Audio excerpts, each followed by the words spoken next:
have a friend who, her and her family, they'd use something called the family cloth. You ever hear of the family cloth? No, Calories? what's that? You basically just cut up a bunch of rags and you wipe your that's what you do. And you throw it.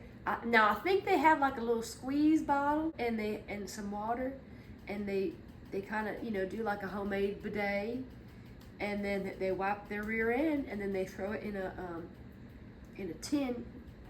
big tin can thing next to the trash can, and then they go wash it when it's full.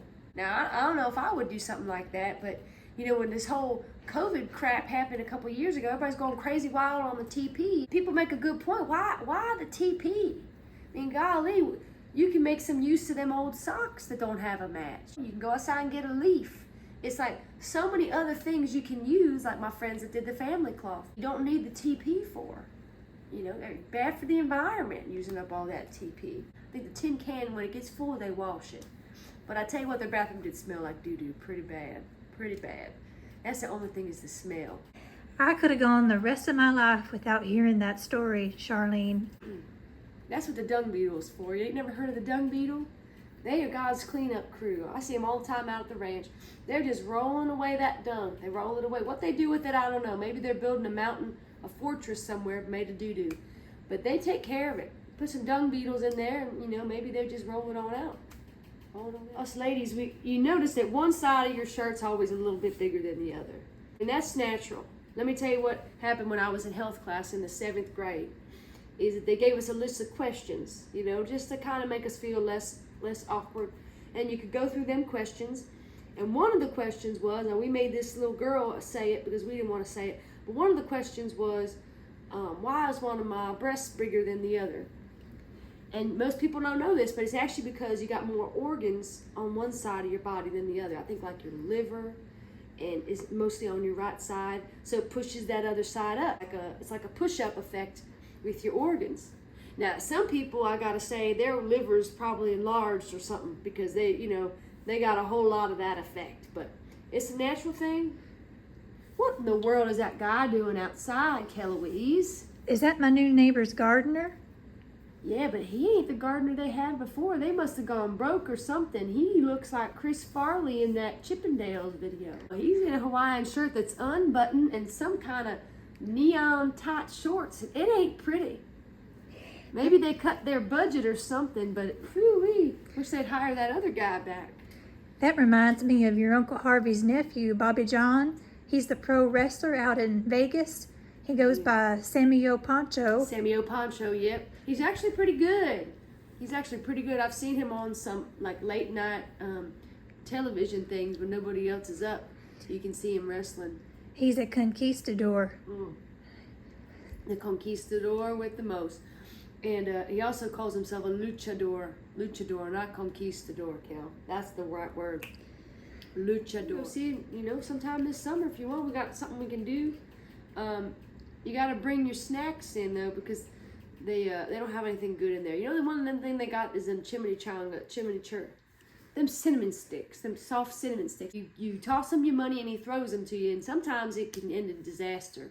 One time, this was several years ago when I used to go more to these wrestling matches, somebody got hit square in the eyeball. I mean, like cinnamon in the eye, and they screamed real loud.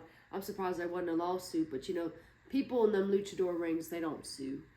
They don't believe in it. Did Bobby John, did you grow up with him?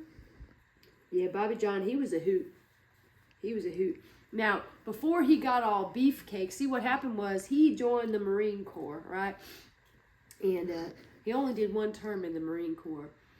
But he was a kid though. He was the most awkward guy. I remember one time he played basketball for his school league, and he was real skinny and scrawny, and he didn't have no coordination whatsoever. And anyway, we're watching this basketball game, and he had goggles on because he used to wear glasses. He still really does, but he wears contacts most of the time now because you can't wear glasses in the wrestling ring. But anyway, he had goggles on to keep his glasses on, and he was playing and just all over the place. Well, he finally gets the ball, and he starts dribbling, and then all of a sudden he stops and he starts walking with the ball. Whoop! Referee blows the horn, and they walked over to him and said, "Bobby John, you got to dribble the ball." And he went, "Oh, dribble the ball. Dribble." He wasn't the sharpest tool in the shed. So anyway, we're watching this game, and he's just terrible at it. And then he gets the ball again, and he's dribbling. Then he takes off running. We're like, go, Bobby John, go. Well, he shoots it and starts jumping up and down because he made a basket, but he was in the wrong side. It was in the other team's basket. And that's why nobody stopped him. And so it was just embarrassing. But that's all to say, when he was a kid, he was not an athlete at all. He actually was an animal lover. I remember we'd be out in the front yard on that concrete, and we'd have that magnifying glass, and we would try to, burn the ants and all that. And he would get so mad. Bobby John, he'd come out stomping his feet. He said, don't you know they're my friends? Them ants is my friends. And we're like, okay, whatever, you's a weirdo.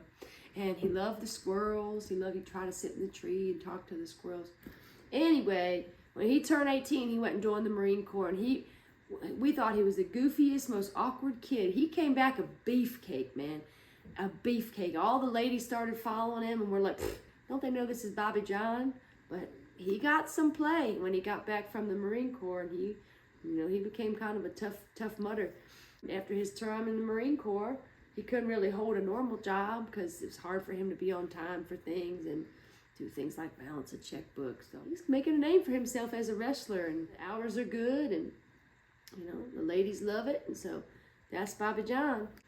Uncle Harvey, though, he's kind of a mess too, but I know Bobby John, he's living with him for now and working at Samuel Poncho.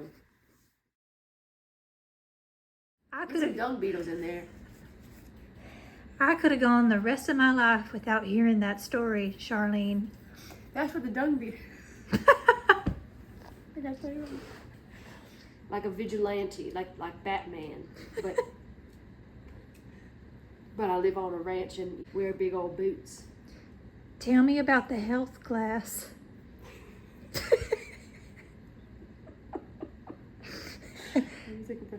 Come on, you can do it. He was a kid. He was awkward, Bobby Joe.